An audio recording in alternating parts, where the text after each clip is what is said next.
Hello, welcome back to Trading Boys. तो आज की इस वीडियो में हम थोड़ा सा डिस्कशन करेंगे। ठीक है, डिस्कशन किसको रिलेटेड होगा, आपको पता है मार्केट के अंदर जो फॉल आया है। ठीक है, थोड़ा अडानी इंटरप्राइज के ऊपर बात करेंगे और हिंडनबर्ग रिसर्च ने जो अडानी के ऊपर रिपोर्ट दी थोड़ी इसके ऊपर बात करेंगे। अब आपको पता है, जैसे कि मैं आपसे बोल रहा था इतने टाइम से, क्या बोल रहा था मैं आपसे बोल रहा था कि मार्केट जो पैटर्न बना रहा है, जो प्राइस एक्शन बना रहा है, उस पर आप प्लीज़ फोकस रखो। मार्केट आपको धोखा दे सकता है, उसके बाद नीचे जाएगा। अब वो क्या पैटर्न था, वो पैटर्न ये था कि देखो, एक तो हमारे पास एक ट्रेंड लाइन थी ये, और नीचे हमारे पास एक सपोर्ट था ये, है ना। प्रीवियस वीडियोस जाके देख लो आप, मैंने आपको बताया हुआ है। ठीक, और मैंने आपसे बोला था ये ऐसे ही बन रहा है, ये एक कप बन रहा है और ये उसका हैंडल बन रहा है। ठीक है, और नीचे की तरफ हमारे पास एक ब्रेकडाउन आ सकता है, ये बताई थी मैंने आपको बात।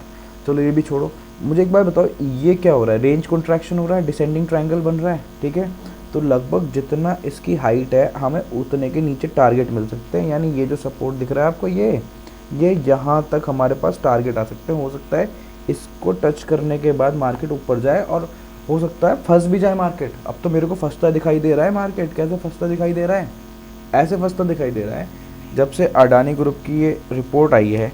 ठीक है, अभी उस पर बात करते हैं हम। आओ ज़रा एक बार ज़रा अडानी को देख लें पहले, अडानी की क्या कंडीशन चल रही है, कितने परसेंट अडानी डाउन था।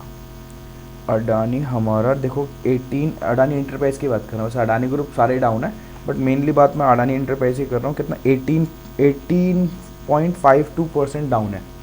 18.52% होने का लोअर सर्किट, समझ रहे हो बात को, लोअर सर्किट हिट हो गया। लोअर सर्किट हिट हो गया यानी दबा के सेलिंग है, तगड़ी सेलिंग है स्टॉक के अंदर।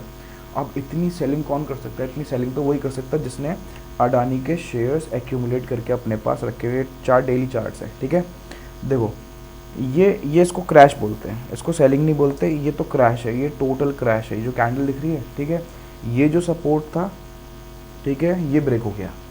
और इसको ब्रेक होने का मतलब आप समझ रहे हो क्या है, इसके ब्रेक होने का मतलब है कि ये वाला चार्ट्स तो टोटल बेरिश हो गया, टोटल बेरिश। ठीक है, अब अगर इसके अंदर रिकवरी नहीं आई, ठीक है, तो हम ऊपर वाली मालिक है इस चार्ट का। कैसे, मैं इस बात को क्यों बोल रहा हूँ, इस बात को मैं इसलिए बोल रहा हूँ, आओ ज़रा एक चीज़ देखते हैं। एक रिपोर्ट मैंने आपके लिए खोल के रख रखी है, देखो ये रिपोर्ट। ठीक है, अब रिपोर्ट क्या है, रिपोर्ट की हेडलाइन देख लो कितनी स्ट्रांग है। Adani group, how the world third richest man is pulling out the largest con in the corporate history. किसने दी है ये रिपोर्ट, ये रिपोर्ट दी है हिंडनबर्ग रिसर्च ने, एक New York based short selling firm है। ठीक है, बहुत स्ट्रॉन्ग, इन्होंने प्रीवियस अपनी रिपोर्ट्स भी दी हैं और वो रिपोर्ट्स अच्छी होती हैं। ठीक है, अच्छी इन अ सेंस कि ये क्या करते हैं, ये मार्केट के अंदर ढूंढते हैं ऐसी कंपनीज जो they are playing as a con, corporate con. Okay, तो प्रॉब्लम यही है, प्रॉब्लम यह है, इससे पहले एक निकोला कंपनी थी। ठीक है, इन्होंने इसके ऊपर भी निकाला था। ठीक है, और कंपनी को शॉर्ट सेल करा था इन्होंने और बहुत अच्छा पैसा कमाया था, और इनकी रिपोर्ट के बाद कंपनी ख़त्म थी ऑलमोस्ट। ठीक है, तो सेम केस कहाँ पे हो रहा है, सेम केस हमारा अडानी के साथ हो रहा है। इन्होंने जो रिपोर्ट निकाली है, देखो रिपोर्ट काफ़ी बड़ी रिपोर्ट है, आप, मैं इसका लिंक डाल दूंगा डिस्क्रिप्शन में, आप रीड कर लेना आराम से जाके, बट थोड़ी सी बातें करूँगा। इन्होंने बहुत ही फैक्ट्स के साथ बात करी है। ठीक है, और जो फैक्ट्स हैं वो भी अडानी के फाइनेंशियल स्टेटमेंट से लिए हुए हैं। ठीक है, इन्होंने उसके लिंक्स वगैरह डाले हुए हैं, सारी चीज़ें बहुत थॉरली एनालाइज करी। सबसे पहले इन्होंने इंट्रोडक्शन दे रखा है। ठीक है, इन्होंने ये भी बताया कि अडानी की जो मेजर वेल्थ है वो क्रिएट हुए लास्ट 3 ईयर्स के अंदर, major wealth, and because of stock appreciations, जितने भी स्टॉक एप्रिसिएशंस हुए हैं उनकी वजह से अडानी की वेल्थ क्रिएट हुई है। ठीक है, उन्होंने बोला अडानी की बहुत सारी शेल्स कंपनीज़ हैं। ठीक है, कैरेबियन आइलैंड के अंदर, सिंगापुर के अंदर। ठीक है, ये सारी चीज़ों की उन्होंने बातें करी हुई हैं। ठीक है, तो अच्छा, दूसरी बात उन्होंने ये बोला है कि अडानी ग्रुप जो है वो 85% ओवर वैल्यूड है, अगर हम उसको उसकी फेस वैल्यू पर भी कंसीडर करें। तो वो कैसे है, देखो वो सारी बातें, उन्होंने पीई रेशो दे रखा है। ठीक है, उन्होंने प्राइस टू सेल्स रेशो दे रखा है, उन्होंने ईवी टू इबिटा रेशो दे रखा है, देखो सब रेड है, सब रेड। ठीक है, उन्होंने अडानी का दे रखा है और उन्होंने इंडस्ट्री का एवरेज दे रखा है, दोनों को कंपेयर करके आगे उन्होंने अपना एनालिसिस करा हुआ है। तो उसके अकॉर्डिंग उन्होंने क्या बता रखा है, 85% ऑफ दी जो स्टॉक्स है या वैल्यू है कंट्री, वो ओवर वैल्यूड है कंपनी की। इतनी बात समझ में आ गई। उसके बाद अगर हम बात करें तो ओवर लेवरेजिंग का मतलब क्या है कि भाई इनके पास लोन बहुत ज़्यादा हैं। ओवर लेवरेजिंग का मतलब these companies are over leverage, extremely leverage. Extremely leverage का मतलब हमें यहाँ से पता चलेगा, ये पता चलता है net date to EBITDA ratio से। Net date to EBITDA ratio बहुत हाई चल रहा है इनका, यानी कहने का मतलब है ये लोन लिए जा रहे हैं, इतनी इनकी अर्निंग्स नहीं हो रही है। ठीक है, देखो कितना चल रहा है, अडानी ग्रीन एनर्जी का चल रहा है 12.1, ठीक है, और इंडस्ट्री एवरेज कितना है 6.3, है ना, तो ये बहुत ज़्यादा दिख रहा है।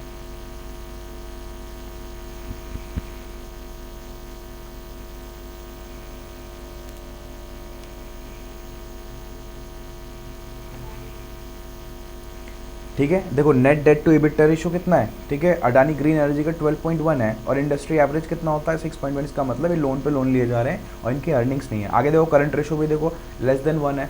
करंट रेशो का मतलब क्या होता है, करंट एसेट्स अपन करंट लाइबिलिटीज़, यानी हम अपनी करंट एसेट से कितनी करंट लाइबिलिटीज़ को मीट कर सकते हैं, वो 0.5 चल रहा है। ठीक है, <1 है। 1 तो आइडल होता है, मतलब हाँ होना चाहिए एटलीस्ट का, आइडल तो नहीं बोलूँगा, हाँ होना चाहिए। ठीक है, कि भाई इतनी करंट एसेट्स हमारी करंट लाइबिलिटीज़ के इक्वल हैं कि हमारे पास जो करंट एसेट्स है वो हम करंट लाइबिलिटीज़ को मीट कर सकते हैं उनसे। ठीक है, देखो कम से कम 5 कंपनीज़ के अंदर <1 चल रहा है। ठीक है, तो ये सारी बातें उन्होंने फैक्ट्स पे करी हुई हैं। ठीक है, उन्होंने ये भी बता रखा है कि देखो प्रमोटर्स के शेयर्स के क्या हैं, प्लेज्ड हैं। प्लेज्ड का मतलब कि भाई इन्होंने अपने गिरवी रखवा के बैंक से लोन ले रखे हैं। अब जितने शेयर्स प्लेज्ड हैं, एक बात बताओ, कंपनी के शेयर्स के प्राइस गिरेंगे, इन्होंने कंपनी के शेयर्स बैंक के पास रखवा रखे हैं, तो बैंक क्या करेगा, बैंक में तो बैंक तो भाई पैनिक करके उन शेयर्स को ऑफलोड करके अपने पैसे रिकवर करने की कोशिश करेगा, तो और सेलिंग आएगी।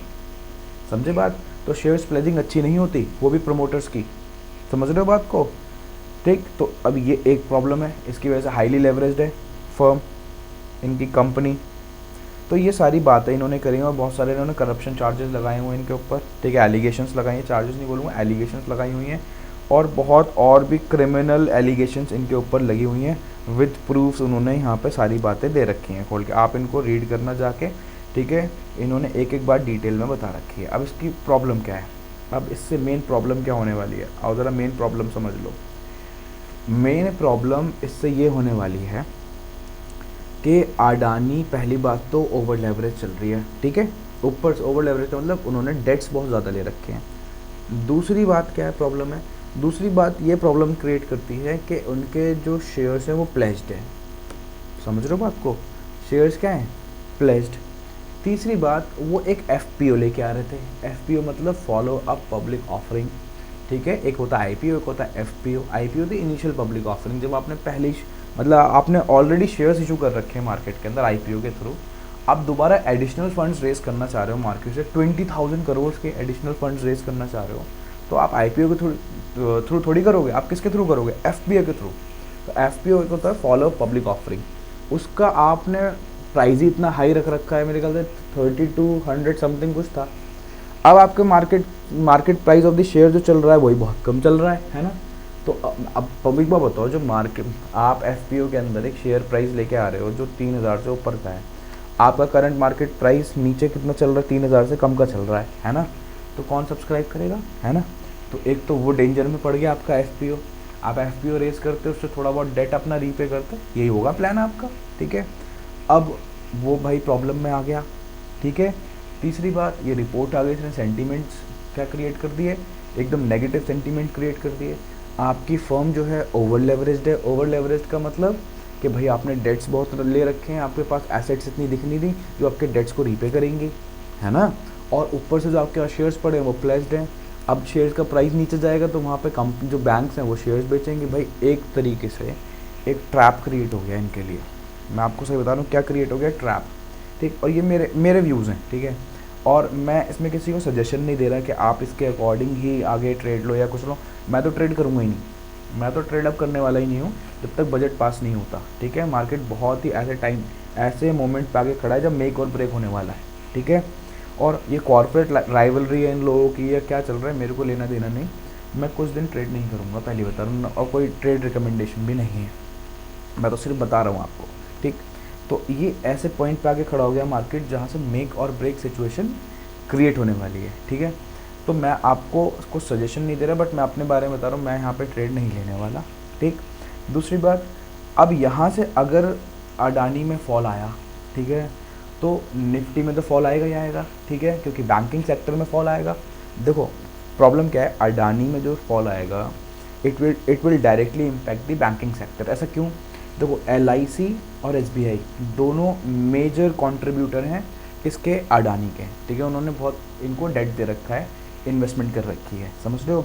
तो दोनों पे इम्पैक्ट आएगा, दोनों पे इम्पैक्ट आएगा तो बैंक निफ्टी पे आएगा, बैंक निफ्टी पे आएगा तो निफ्टी पे आएगा, समझ रहे हो बात को। इस तरीके से मार्केट पूरा इंटरलिंक्ड है, ठीक है। तो ये पूरा इंटरलिंक चल रहा है। एक प्लेयर गिरेगा, ठीक है, इसको डोमिनो इफेक्ट भी बोलते हैं, बहुत से लोग डोमिनो इफेक्ट बोलते हैं इसको। एक प्लेयर गिरेगा तो यहाँ सब गिरते चले जाएंगे, ठीक है, ऐसे चल रहा है। तो अब सब प्लेयर क्या करेंगे, सब प्लेयर मेन प्लेयर को बचाने में लगेंगे, बट बचाने के लिए टाइम है नहीं। आप बात समझ रहे हो, क्योंकि कोई ऑप्शन दिख नहीं रहा। आप मेरी बात समझो, यहाँ पे जब सेंटीमेंट नेगेटिव हो जाते हैं तो अब इन्होंने बाइंग भी क्रिएट करी है। अगर स्टॉक के अंदर स्टॉक का प्राइस ऊपर लगे तो people will find the opportunity to offload their shares at the higher price. जब जैसे जैसे मार्केट में इसका प्राइस ऊपर जाएगा आप देख लेना, ठीक है, सेल ऑन राइज आना स्टार्ट होगा।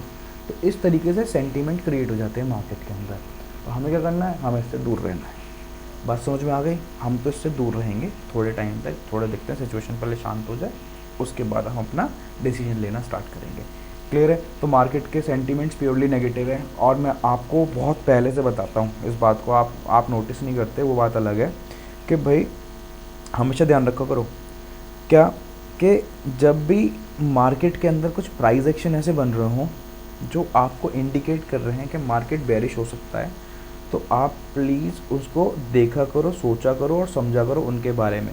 मैंने आपको इतने टाइम से बता रहा हूँ, लॉज वाले इसको क्लियर करें पहले, कि देखो ये क्या बन रहा है, ठीक है, और ये हमें बता रहा है कि मार्केट के अंदर क्या हो सकता है, मार्केट के अंदर फॉल आ सकते हैं, ठीक।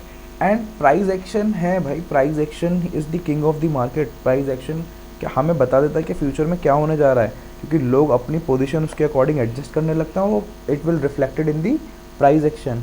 ये एक तो ट्रेंड लाइन थी हमारी, ठीक है, ये हमारा अच्छा खासा सपोर्ट था, ठीक है, ये रेंज कॉन्ट्रैक्शन दिख रही थी, तो ये एक नेगेटिव बेरिश प्राइस एक्शन ही तो है।